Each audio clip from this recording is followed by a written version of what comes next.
Hello guys, welcome to all of you on our YouTube channel or website. Don't waste your time to check your Steno script one by one for each error. Use our website www.stenoforall.com with auto checking facility or much more. All candidates are ready to write at a speed of 140 words per minute. This is our 10th dictation. Ready to write. India, for instance, is neither a member of the Regional Comprehensive Economic Partnership nor can its trade relations with the Indo-Pacific countries rival those of China.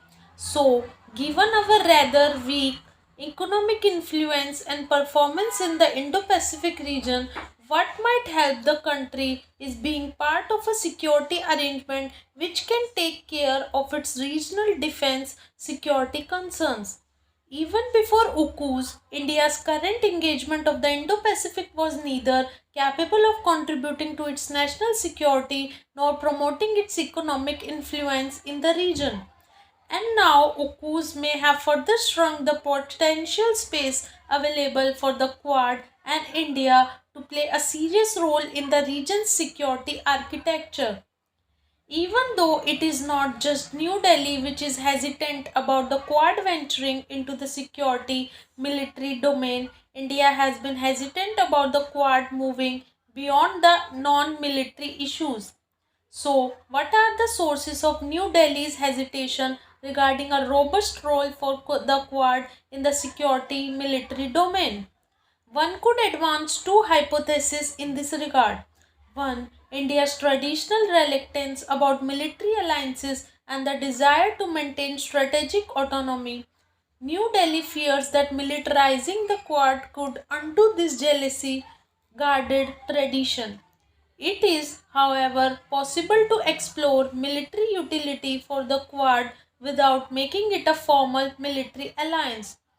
More so, exploring mutually beneficial military and security cooperation within the Quad framework need not contradict the principle of strategic autonomy. The operative part of strategic autonomy is autonomy, not strategic.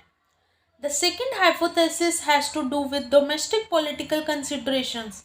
The Narendra Modi government is keen to avoid any military overturns for the Quad due to potential Chinese relations to it. Recall how India and Australia had for many years soft pedaled the forum for fear of provoking China. Australia seems to have overcome its hesitation, but has India done so? For the Bharatiya Janata Party-led government, any heat on the line of actual control with China in the run-up to crucial state elections next year and then the 2024 parliamentary election would be unwelcome. This seems, therefore, to be a case of domestic political considerations trumping the pursuit of strategic necessities. For the third consecutive year in a row and his fourth such speech since he was elected in 2014, Prime Minister Narendra Modi addressed the UN General Assembly outlining his outlook on India's place in the world. Referring to India's large population, he said that the world grows when India grows and transforms when India reforms, pointing to example of the country's progress and impact in the area of vaccines and pharmaceuticals, particularly to counter COVID. Green technology and the promise of 450 GW of renewable energy by 2030 and poverty alleviation. He also enumerated how many Indians had been provided water connections, banking access, insurance coverage, health services and homes, although he claimed that these all-inclusive development goals had been achieved only in the last 7 years, struck a politically partisan note that he was out of place. Moving to regional matters, Mr. Modi pointed the contrast between India's actions and those of Pakistan and China in valid references. In an apparent message to Pakistan, he linked events in Afghanistan where the Taliban have taken control to the problem of regressive thinking that leads to the use of terrorism as a political tool.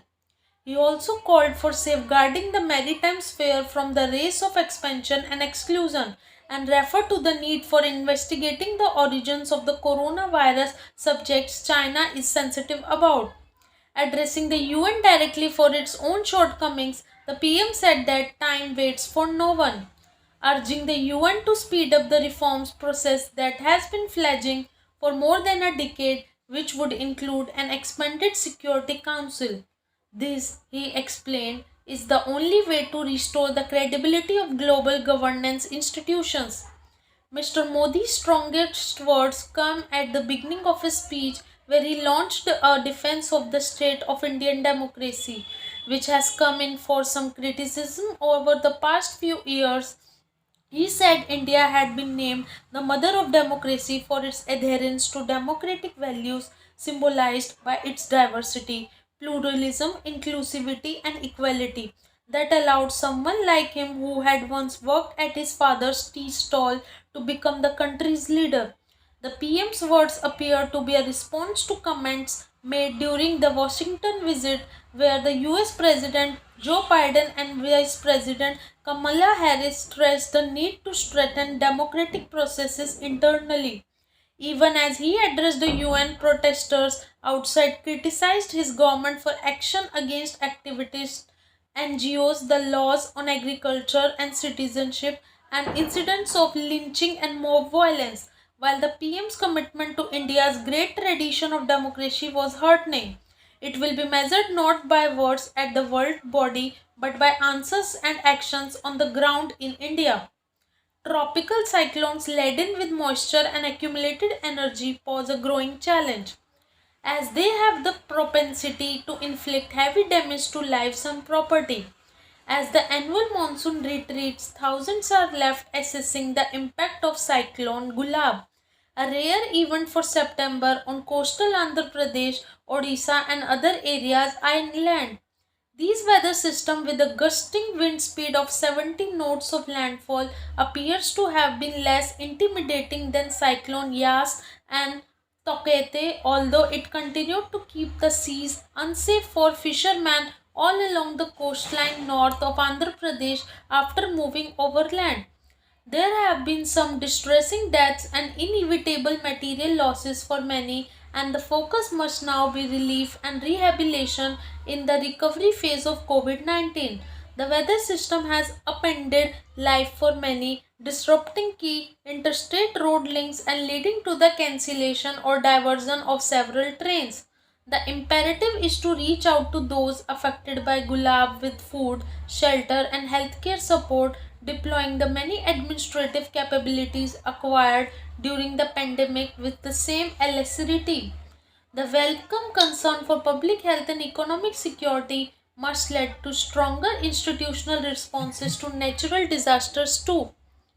The northern Indian Ocean, of which the Arabian Sea and the Bay of Bengal are a part, experiences only a minority of tropical storms annually at about 7% of worldwide events, but their destructive impact on subcontinent is severe due to a dense population and poor capacity to absorb large quantities of rainfall dumped in a short period over cities and towns.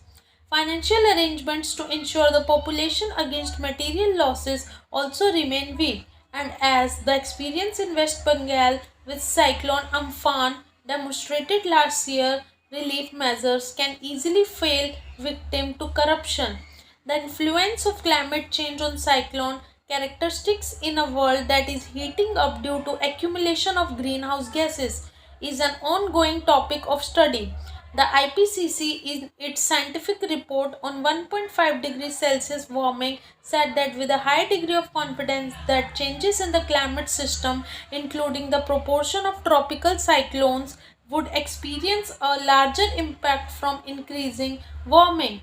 Research evidence shows more cyclones forming over the Arabian Sea when compared to the Bay. Overall, there were 8 storms of concern to India in 2019 and 5 last year, Amphan being a super cyclone.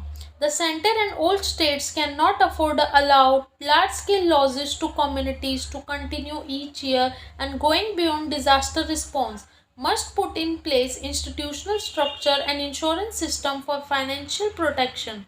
Cities must prepare to harvest every deluge that brings vast quantities of water so vital to sustain mass population. The phone rang again. This time it was a recruiter asking if I would interview for the position of Senior Vice President of Corporate Strategy and Planning at PepsiCo, the beverage, snack, and restaurant company. The role included overseeing 50 high potential executive new hires who came into the planning department for 18 months or so and were then rolled into management jobs throughout the company. Mentoring and training were to be a big part of the job. Thank you. This is our